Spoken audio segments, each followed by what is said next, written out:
रात के 8:30 बज रहे थे। दिल्ली के सबसे आलीशान होटल द रॉयल हेरिटेज का बॉल रूम लाइटों से जगमगा रहा था। शहर के बड़े बड़े बिजनेसमैन, नेता और अंडरवर्ल्ड के सफ़ेद पोश चेहरे वहां मौजूद थे। तभी वहां रॉल्स रॉयल्स रुकी। अद्वैत गाड़ी से उतरा। उसने ब्लैक टैक्सिडो पहना था, जिसमें वो किसी ग्रीक गॉड की तरह डार्क और हैंडसम लग रहा था। उसने मुड़कर इनाया के लिए दरवाज़ा खोला। इनाया ने जब अपना पैर बाहर रखा तो सबकी निगाहें थम गई। एमरल्ड ग्रीन ड्रेस, गले में चमकता डायमंड नेकलेस और आंखों में एक अजीब सी बेबसी। वो किसी अप्सरा जैसी लग रही थी। अद्वैत ने अपना हाथ उसकी ओर बढ़ाया। स्माइल इनाया, वरना लोगों को लगेगा कि मैं इतना भी बुरा हूँ जितना तुम सोचती हो। अद्वैत ने उसके कान में फुसफुसाया। इनाया ने मजबूरन अपना हाथ उसके हाथ में दे दिया। जैसे ही उसकी उंगलियां अद्वैत की हथेलियों से मिली, उसे एक अजीब सा प्रोटेक्शन महसूस हुआ। वो नफरत करना चाहती थी, पर अद्वैत की मौजूदगी उसे कमजोर कर रही थी। जैसे ही वे अंदर पहुंचे, एक लंबा चौड़ा आदमी उनकी तरफ बढ़ा। उसका नाम था आर्यन खन्ना, अद्वैत का सबसे बड़ा दुश्मन और बिजनेस राइवल भी। अद्वैत, सुना है तुमने एक नई चिड़िया पकड़ी है, पर ये तो वाकई नायाब है। आर्यन ने इनाया को गलत नजरों से देखते हुए कहा। अद्वैत की आंखों का रंग तुरंत बदल गया। वो ठंडा और घातक हो गया था। उसने इनाया को अपनी कमर से पकड़कर और करीब खींच लिया। नजरें नीची रख आर्यन, वरना ये चमक तुम्हारी आंखें जला सकती हैं। ओह, इतना पॉजिटिव। आर्यन हंसा। खैर, आज की डील पर बात करें। डील के दौरान इनाया एक कोने में खड़ी थी। उसे लगा यही मौका है। उसने देखा कि अद्वैत बातों में मशगूल है। वो धीरे से भीड़ का फायदा उठाकर पीछे के दरवाजे की तरफ बढ़ी। उसका दिल जोर जोर से धड़क रहा था। वो किचन के रास्ते से बाहर निकलने ही वाली थी कि अचानक किसी ने उसका हाथ पकड़कर उसे अंधेरे गलियारे में खींच लिया। इनाया चिल्लाने ही वाली थी कि एक हाथ ने उसका मुंह दबा दिया। चुप रहो, मैं तुम्हें यहाँ से बचाने आया हूँ। वो एक अजनबी लड़का था जो वेटर के भेष में था। अद्वैत एक दरिंदा है, वो तुम्हें मार डालेगा। चलो मेरे साथ। इनाया को लगा शायद खुदा ने उसकी सुन ली। वो उसके साथ जाने लगी, लेकिन जैसे ही वो पिछले होटल के गेट से पहुंचे, वहां की सारी लाइटें एक साथ जल गई। सामने अद्वैत खड़ा था। उसके पीछे उसके गनमैन थे। अद्वैत के चेहरे पर कोई गुस्सा नहीं था, सिर्फ एक डरावनी शांति थी। इनाया, मैंने कहा था ना, भागने की कोशिश मत करना। अद्वैत ने धीरे धीरे उसकी तरफ बढ़ते हुए कहा। और तुम? उसने उस लड़के की तरफ देखा। तुम्हें क्या लगा? वो मेरी है, तुम उसे चुरा कर ले जाओगे। छोड़ दो इसे अद्वैत, ये सिर्फ मेरी मदद कर रहा था। इनाया अद्वैत के सामने आ गई। अद्वैत ने इनाया के चेहरे को अपने दोनों हाथों के बीच लिया। उसकी आंखें लाल थी। तुम्हें सजा मिलेगी इनाया, पर तुम्हें नहीं, उसे। उसने बिना पीछे मुड़े इशारा किया और उसके गार्ड्स ने उस लड़के को पीटना शुरू कर दिया। इनाया चीखने लगी, रोको इसे, प्लीज अद्वैत, मत करो। अद्वैत ने उसे अपनी बाहों में जकड़ लिया और उसे अपनी कार की तरफ ले जाने लगा। आज रात तुम्हें समझ आएगा कि अद्वैत वर्धन की चीज पर हक जताने का अंजाम क्या होता है। कार के अंदर का माहौल बहुत भारी था। इनाया रो रही थी। अद्वैत ने अचानक कार रोकी और इनाया की तरफ झुक गया। उसने उसके आंसू अपनी उंगलियों से पोंछे। तुम मुझसे डरती क्यों हो इनाया? मैं तुम्हें दुनिया की हर खुशी देना चाहता हूँ, बस वफादारी मत तोड़ना। उसकी आवाज़ में अब एक दर्द था। इनाया ने उसकी आंखों में देखा। वफादारी डर से नहीं, प्यार से आती है अद्वैत। अद्वैत का हाथ उसके बालों में उलझ गया। तो फिर मुझे मजबूर मत करो कि मैं तुम्हें प्यार करना सिखाऊं, अपने तरीके से। हवेली पहुंचते ही अद्वैत ने इनाया का हाथ इतनी जोर से पकड़ा कि उसके कंगन की छाप उसकी कलाई पर पड़ गई। वो उसे खींचते हुए सीधे अपने बेडरूम की तरफ लेकर गया। छोड़ो मुझे अद्वैत, तुम पागल हो गए हो, इनाया चिल्लाई, पर अद्वैत के कानों पर जूं तक नहीं रेंगी। उसने कमरे का दरवाज़ा लात मार कर बंद कर दिया और इनाया को सीधे बिस्तर पर धकेल दिया। इनाया संभलती उससे पहले ही अद्वैत उसके ऊपर हावी हो गया। उसकी भारी सांसें इनाया के चेहरे को झुलसा रही थी। डैम इट, मैंने तुमसे क्या कहा था इनाया? अद्वैत की आवाज़ एकदम नीची और डरावनी थी कि भागने की कोशिश मत करना। फिर भी तुमने उस लड़के का हाथ थामा। वो मेरी मदद कर रहा था। हर कोई तुम्हारी तरह हैवान नहीं होता। इनाया ने उसकी आंखों में आंखें डालकर कहा, हालांकि उसका दिल बुरी तरह से कांप रहा था। अद्वैत ने अचानक अपना टैक्सीडो जैकेट उतार कर जमीन पर फेंक दिया। उसने अपनी शर्ट के कफ्स को मोड़ा। इनाया को लगा वो उसे मारेगा। उसने डर के मारे अपनी आंखें बंद कर ली, पर वार नहीं हुआ। इसके बजाय उसे अद्वैत के होंठ अपने माथे पर महसूस हुए। एक बहुत ही कोमल लेकिन गहरा स्पर्श।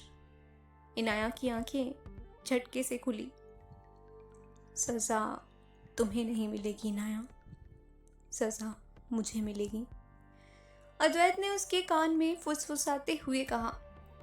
उसने पास रखी एक मोमबत्ती जलाई और इनाया के सामने बैठ गया। उसने अपना हाथ आग की लौ के ऊपर रख दिया। इनाया की चीख निकल गई। ये क्या कर रहे हो? हाथ हटाओ। इनाया उसे रोकने के लिए झपटी। नहीं। अद्वैत ने उसे अपने दूसरे हाथ से पकड़ लिया।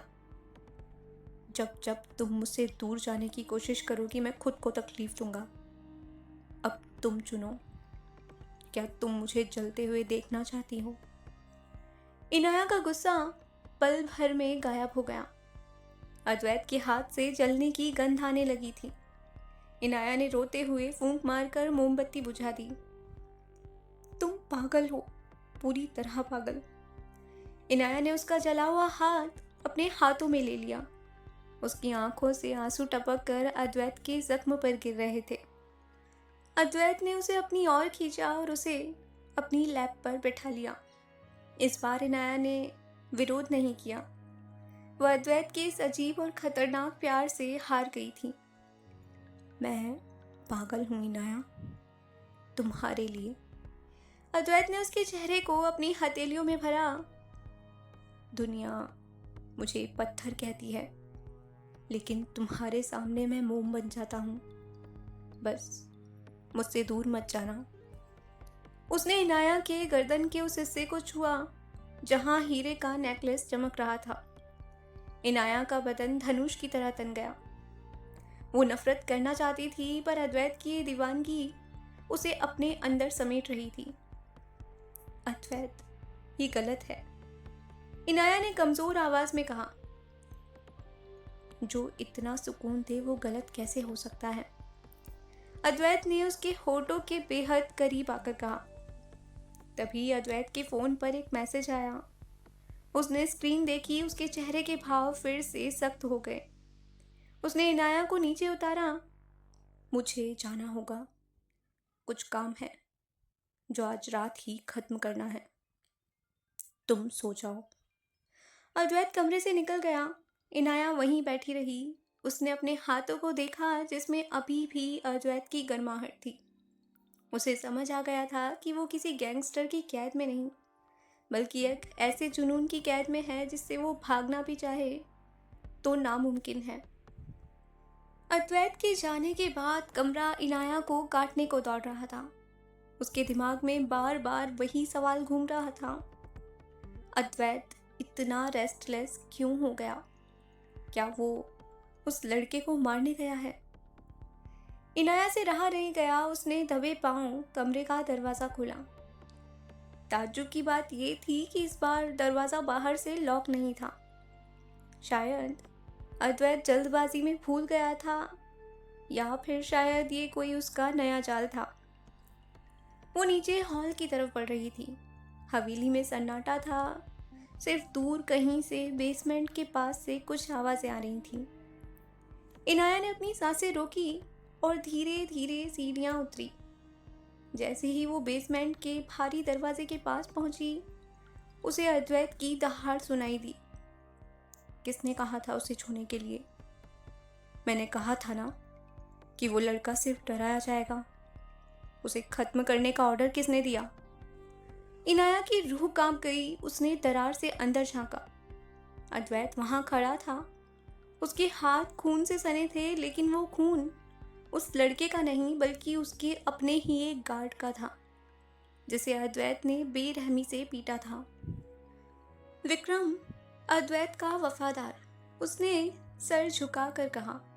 सर, आर्यन खन्ना के आदमियों ने बीच में दखल दिया। वो उस लड़के को ले जाना चाहते थे ताकि वो हमारे खिलाफ उसको इस्तेमाल कर सकें। वो आपके खिलाफ उसको गवाही दिलवाना चाहते थे।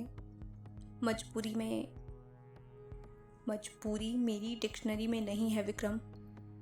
अद्वैत ने उसे बीच में ही काट दिया। इनाया को अगर पता चला कि उसकी वजह से किसी की जान गई तो खुद को कभी माफ नहीं कर पाएगी, और मैं उसे टूटते हुए नहीं देख सकता। इनाया के पैरों के नीचे से जमीन खिसक गई। अद्वैत, जो एक पत्थर दिल गैंगस्टर था, वो उसकी भावनाओं की फिक्र करता था। वो उसे टूटने से बचाना चाहता था। तभी इनाया का पैर एक पुरानी सजावटी फूलदान से टकराया। अद्वैत बिजली की तेजी से मुड़ा। कौन है वहां? इनाया भागने ही वाली थी कि अद्वैत ने एक छलांग में उसे पकड़ लिया और दीवार से सटा दिया। उसकी आंखों में अभी भी वही खौफनाक गुस्सा था, लेकिन जैसे ही उसने देखा कि वो इनाया है, उसकी पकड़ ढीली पड़ गई।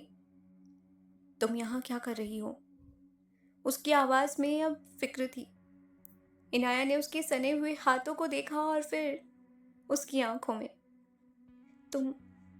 तुम उसे बचाना चाहते थे? अद्वैत ने अपना चेहरा फेर लिया। मैंने कहा था ना इनाया, तुम मेरी हो और तुम्हारी दुनिया की हर चीज की जिम्मेदारी मेरी है, चाहे वो तुम्हारी नफरत हो या तुम्हारा कोई हमदर्द। इनाया ने बिना सोचे समझे अपना हाथ अद्वैत के सीने पर रखा। उसका दिल अभी भी वैसे ही पागलों की तरह धड़क रहा था। अद्वैत, तुम इतने डिफिकल्ट क्यों हो? एक पल में तुम राक्षस लगते हो और दूसरे पल क्या?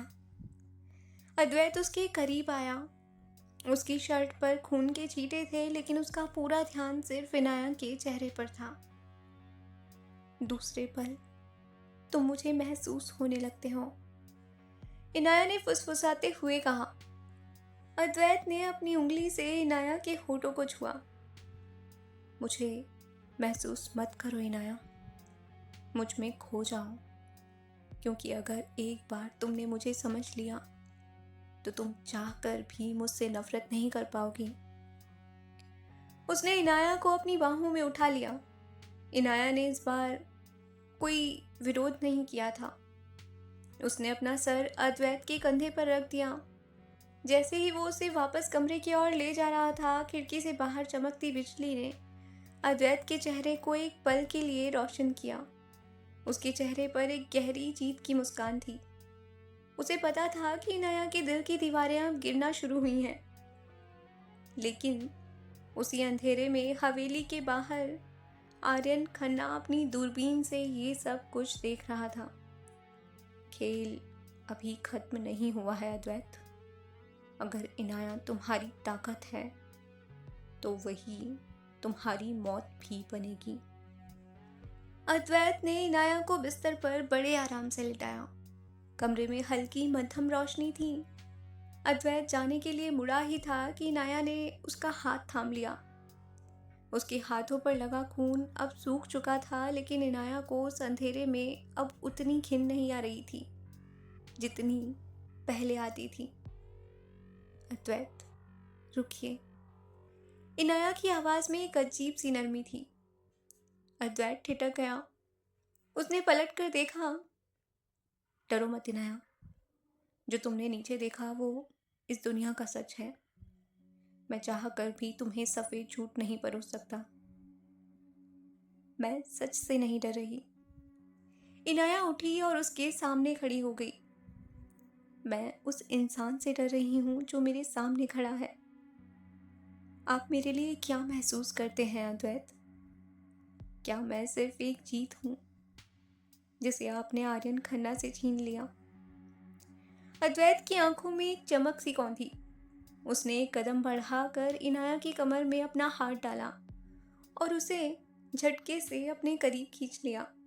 दोनों के बीच अब 1 इंच का भी फासला नहीं था। जीत छोटी चीज होती है इनाया। अद्वैत की आवाज अब बहुत गहरी और भारी हो गई थी। तुम मेरी इबादत बन चुकी हो और इबादत छुपकर की जाती है, दुनिया को दिखाकर नहीं।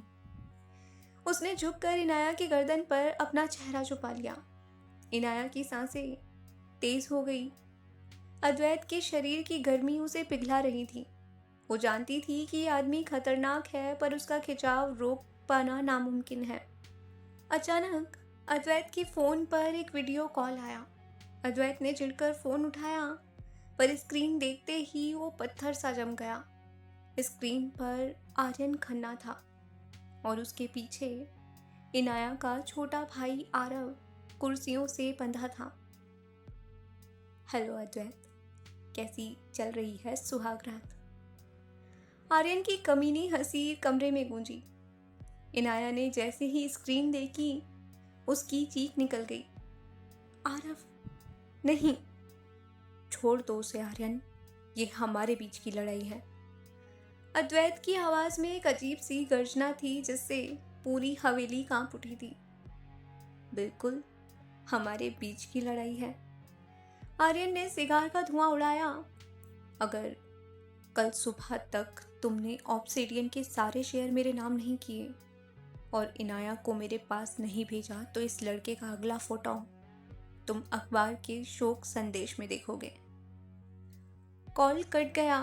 कमरे में मौत जैसा सन्नाटा छा गया था। इनाया फर्श पर गिरकर फूट फूट कर रोने लगी। अद्वैत, प्लीज मेरे भाई को बचा लीजिए। मैं आर्यन के पास चली जाऊंगी, बस उसे छोड़ दो, उसे छोड़ दे वो। अद्वैत ने इनाया को झकझोर दिया। कभी नहीं, तुम कहीं नहीं जाओगी। लेकिन मेरा भाई। अद्वैत ने इनाया के चेहरे को अपने हाथों में लेकर उसकी आंखों में झांका। उसकी आंखों में अब वो गैंगस्टर लौट आया था जो पूरी दुनिया को राख बनाने का दम रखता था। मुझ पर भरोसा करो इनाया, मैंने कहा था ना, तुम्हारी हर चीज की जिम्मेदारी मेरी है।